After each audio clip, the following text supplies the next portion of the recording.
Akaal Channel ਨੂੰ subscribe ਕਰੋ ਨਵੀਂ ਵੀਡੀਓਜ਼ ਦੀ ਨੋਟੀਫਿਕੇਸ਼ਨ ਦੇ ਲਈ ਬੈਲ ਆਈਕਨ ਨੂੰ ਕਲਿੱਕ ਕਰਨਾ ਨਾ ਭੁੱਲਣਾ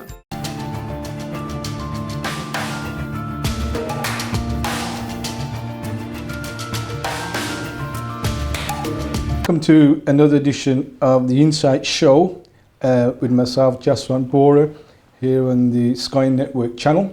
And today we're in an interesting place in Westminster, near Parliament, and I'm joined by a very interesting guest indeed, and his name is Vince Cable, the former leader of the Liberal Democrats. So Vince, welcome to the show. Okay. Just really to go over some of your key achievements. You were right from the 60s really a treasurer, finance officer for Kenya. You were a former Labour Party member back from the early 70s. Coming up from the 80s, you were the special advisor on economic affairs and the Commonwealth with the heads of government, and including the likes of meeting Indira Gandhi, India, and Margaret Thatcher. You were elected MP for Twickenham back about 97. You were part of the coalition government, which is quite historic, 2010. Former Nick Clegg and David Cameron. At that point, you were the Secretary of State for Business and Innovation. And again, you were elected in 2017 and unopposed as a Liberal Democrat leader for your party. And right this year, May 2019, you led the Liberal Democrats to one of the best electoral performances since 2010, gaining about 15 seats in the European Parliament. And only recently, in July this year, you stepped down as the Lib Dem leader, and you don't have any intentions to pursue any more stances at any more elections. So, and you also have a PhD in economics, so you've achieved quite a lot there, Sir Vince. Really, and just to sort of recap, there's been a lot happening right here in Parliament. We talk around currently. We had a referendum. Article 50 was invoked and triggered. We've had talks around soft and hard Brexit. We've talked also about Boris Johnson quite recently, who says that do or die, he will get a deal regarding Brexit. We talked about right here in Parliament, there was legislation passed quite recently to block a no deal, which is upheld by the upper house, which received royal assent, which is yesterday to September. And Parliament has been suspended for 5 weeks, and with the potential of a general election again on the table in the second referendum. In your view, Sir Vince, would you say that this is one of the most turbulent times in politics over the last few decades, given everything that's just been happening? Well, it's not just turbulent, it's a major crisis, a constitutional crisis. And certainly in my lifetime, which is quite long, we've never had anything which could potentially break the United Kingdom, which this could, unless it's handled properly. Is it given the case, and we've had Boris Johnson, who quite recently was speaking around whether do or die, the impact that we have of a no deal, there's implications, isn't there not, in regards to if there's a no deal, the food price, if we're talking about medicine, agriculture, it will affect free movement, single market. There's concerns there that if we leave without a deal, and the Liberal Democrats believe strongly to stay in the EU, is that something that as a party you're still pushing for, you're still fighting for in Parliament? We believe Britain should be a continuing member of the European Union. We think Brexit is essentially disastrous. A no deal Brexit would be the worst of all worlds. The government itself produced a report last week which it is trying to suppress, spelling out the practical implications which would be disastrous, and that's why Parliament has passed legislation to stop the government crashing out without any kind of deal. and that's where we are at the moment. That law has been passed. The government's threatening not to observe it, which would be extraordinary if the government doesn't abide by the law. I think what will happen is that when Parliament reconvenes in 2 weeks' time, the Prime Minister may well resign and say, I can't do what Parliament's instructed me to do. We will then get into a government of national unity or an emergency government that will cancel the no-deal Brexit option, and I think will then open the way to a second referendum, hopefully to resolve this issue. The country has been grinding to a halt for the last 2 to 3 years, and there's no business investment. We're in a very bad way, and there's got to be an end. And I think, having a second referendum, giving the people the choice of remaining in the European Union, if they want to leave without a deal, well, that's be it on their heads. But we've got to go back to the people to resolve it. Yeah, the government and particularly the Conservatives have really had a dent or a blow in terms of the opposition to block this no deal, with some of them leaving and Boris Johnson speaking around. For those who oppose will not be able to stand at the next election. We speak about people like Philip Lee has come over and joined the Liberal Democrats, and there's been potential others.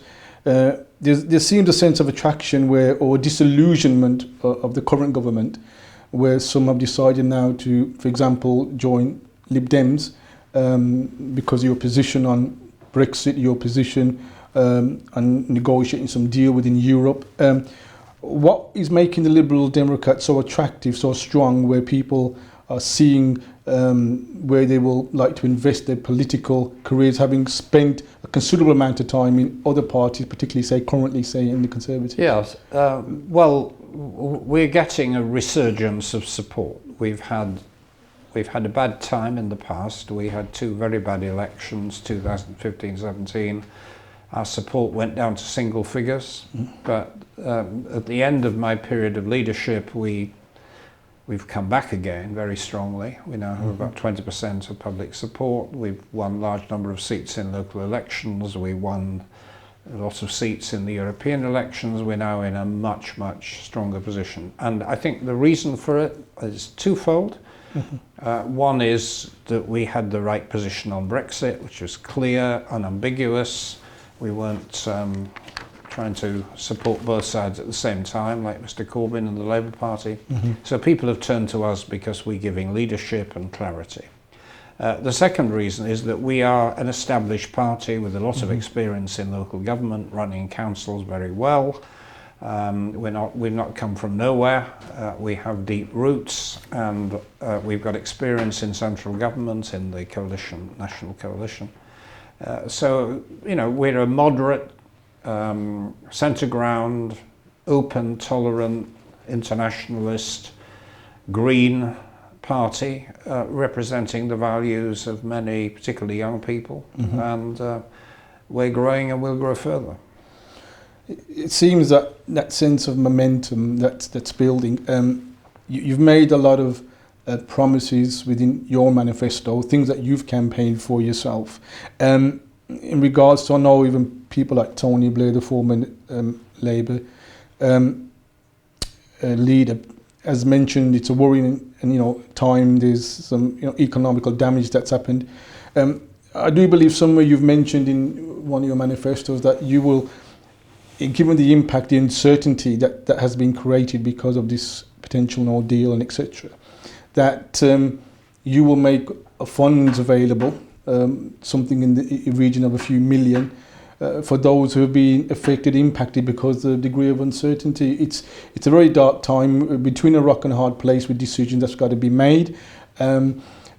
Is that something that you will still follow through on, given the sense of uncertainty, where you will, if you gain more power, gain more seats, etc., provide a fund that will help to sort of compensate those that have been affected because of this current in certain business sectors and other sectors? Yes, I think we've got to be careful about making promises. We've had problems in the past making promises we couldn't keep in government because there wasn't the money. And I think in general, politicians in the UK are becoming somewhat discredited, and part of the reason they've been discredited is because they make promises they can't deliver. So we have to be very careful about that. But amongst the various commitments we are making are a certain amount of funding for what we call left behind communities. Actually, it's not primarily about money. A lot of these areas which voted leave and which are angry with central government, it's because the power has been taken away, the decision making has been taken away. Britain is a very centralised country, so it's not just about money, it's about the way the country is run. It's also quite a complex story. I mean, the people who voted Brexit, the main reason why people voted Brexit was age. Sort of older people, sentimental views about the past. And the other factor was education. People with more education voted to remain. But another factor was geographical deprivation. Some of these northern towns like Oldham, Blackpool, Hartlepool voted to leave because they thought the government had neglected them. And we've got to counter that neglect. And having a fund for investment in these left behind communities is part of the response to the crisis.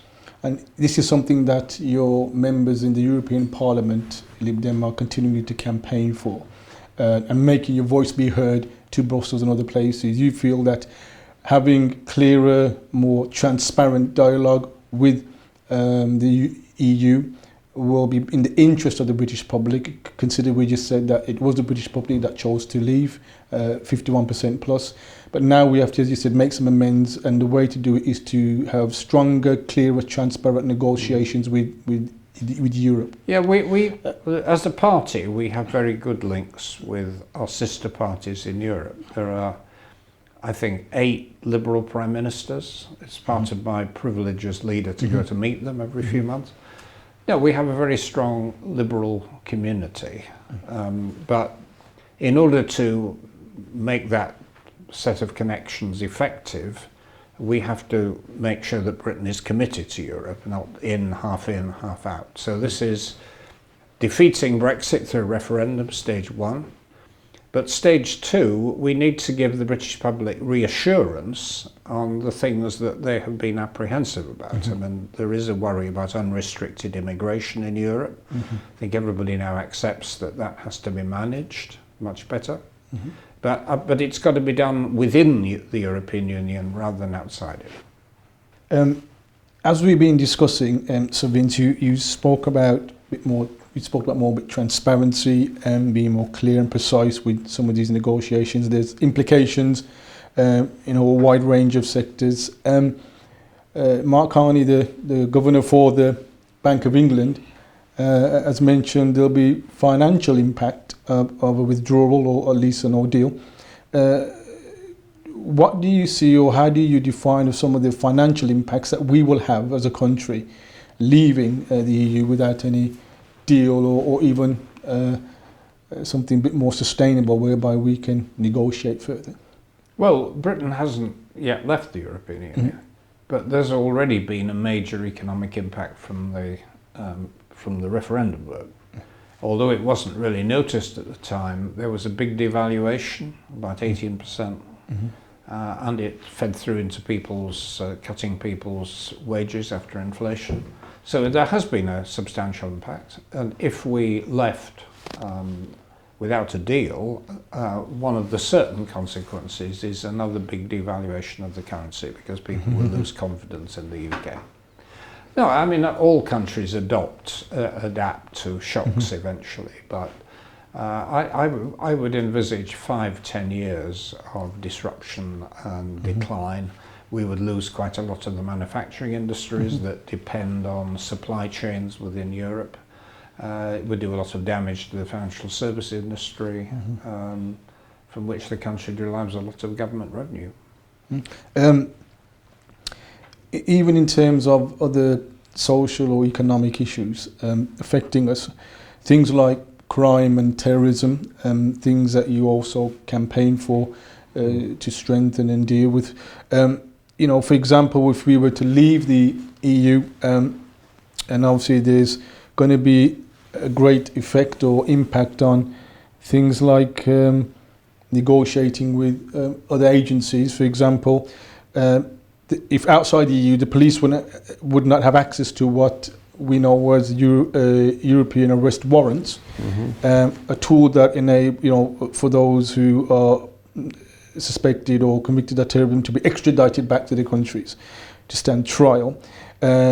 You've mentioned in the manifesto, since this has been has come to light and has inception, well over 12,000 suspects have been extradited. Failing us coming out of Europe, it would seem there'll be a lack of partnership, collaboration, information sharing to key agencies, Europol and others. To what extent, if that was to happen, for example, given the nature of crime and terrorism within the UK, what impact or what consequences would that have upon the UK? Would crime flourish? Would terrorism flourish, Sir Vince? The impact of coming out of Europe with that particular deal. There are other implications as well in social, economic and criminal, for example. For example, the police will not have access to a European arrest warrant, a tool that enables those who are convicted or suspected of terrorism to be extradited back to the country to stand trial. And since its inception, or it's been introduced, the EAWs, well over 12,000 suspects were extradited back to the country to stand trial. If we used to come out of the EU, and the impact of information sharing and developing partnerships and relationships and collaboration would somewhat be jeopardised or possibly collapse. Then if that be the case, then to what extent would terrorism and crime flourish? People knowing they can come from Europe, move to England, come to England and set up what they have to set up, whether it's a criminal activity. The European arrest warrant is a valuable tool in policing, and we would lose it. On the terrorism side, I think that there are potentially serious implications. It's interesting that the former heads of MI6, the external security agency, SIS, and MI5 both spoke out very strongly in favour of Remain. Obviously they can't tell you all their secrets, but there is a lot of data lay collaboration that goes on, and it depends ultimately on trust and goodwill.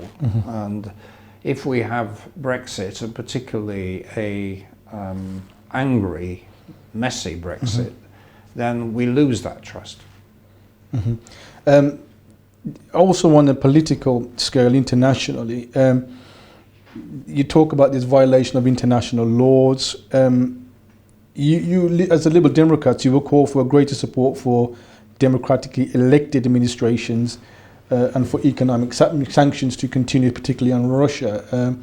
Do you still feel that is an option or an avenue to pursue, given those who have violated international laws? Yes, I mean, one of the attractions of remaining in the European Union is that it is a bastion of stability and support for democracy.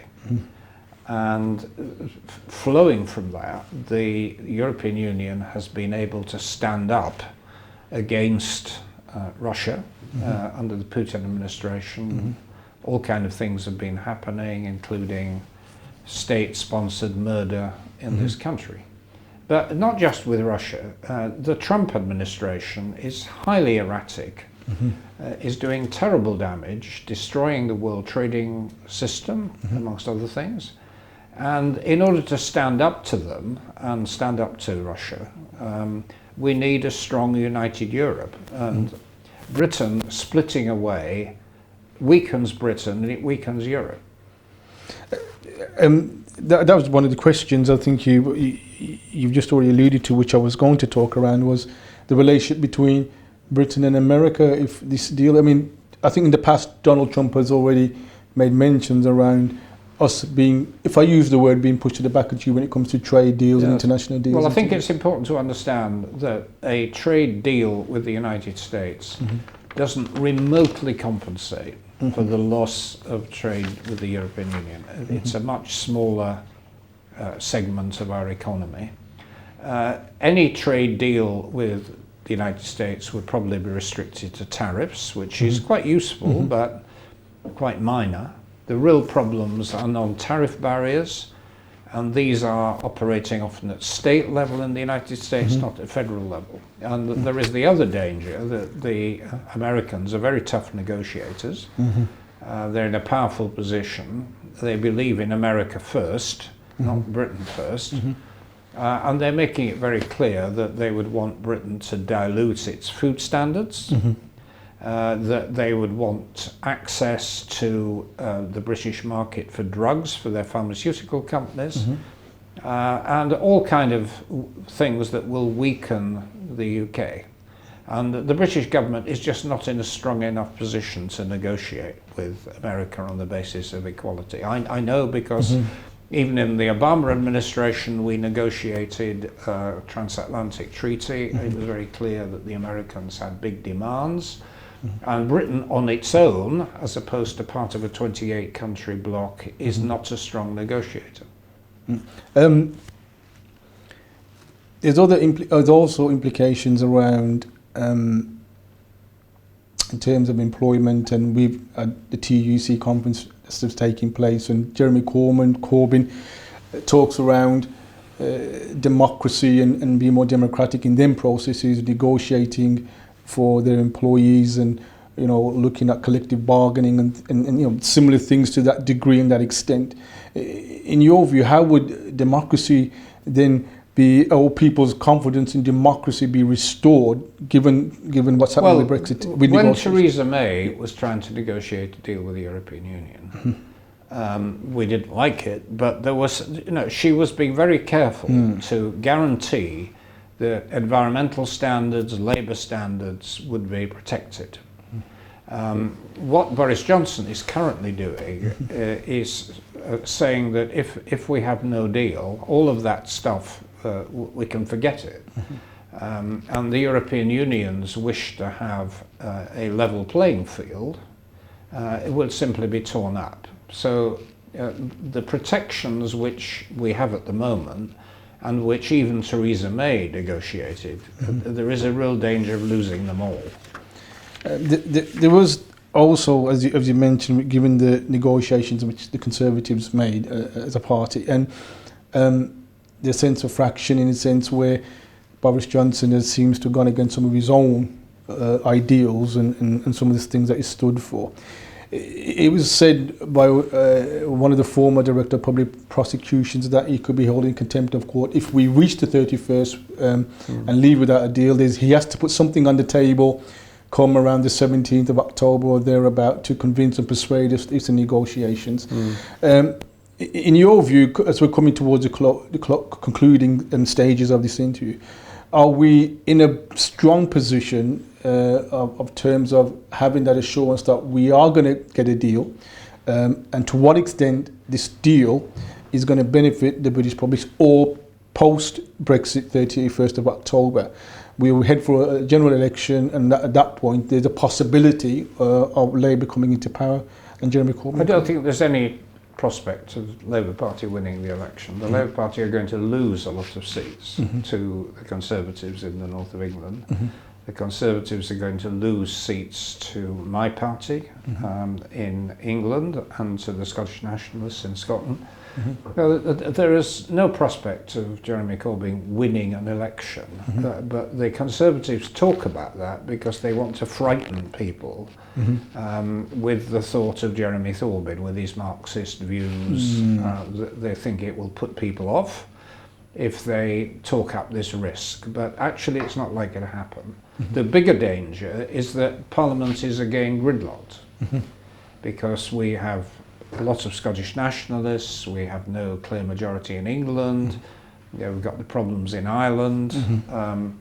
Parliament is again gridlocked. So that is why, rather than having an early general election, what we need now is a referendum to close this issue down once and for all. You know, yes or no, we either get ahead with this or we stay in the European Union, and that is the priority. Once the referendum is finished, 4 to 6 months, then you can have an election. Well, Sir Vince Cable, thank you very much indeed for coming on to exclusive and the Insight show regarding Brexit and your party's stances on some of these current issues. It's been a pleasure talking to you. Thank you very much. And for viewers, thank you very much for watching and tuning us right here from Westminster, a day after a law had received royal assent to block a no-deal Brexit. My name is Jaswant Bora, your host, and I look forward to seeing you in another edition of The Insight.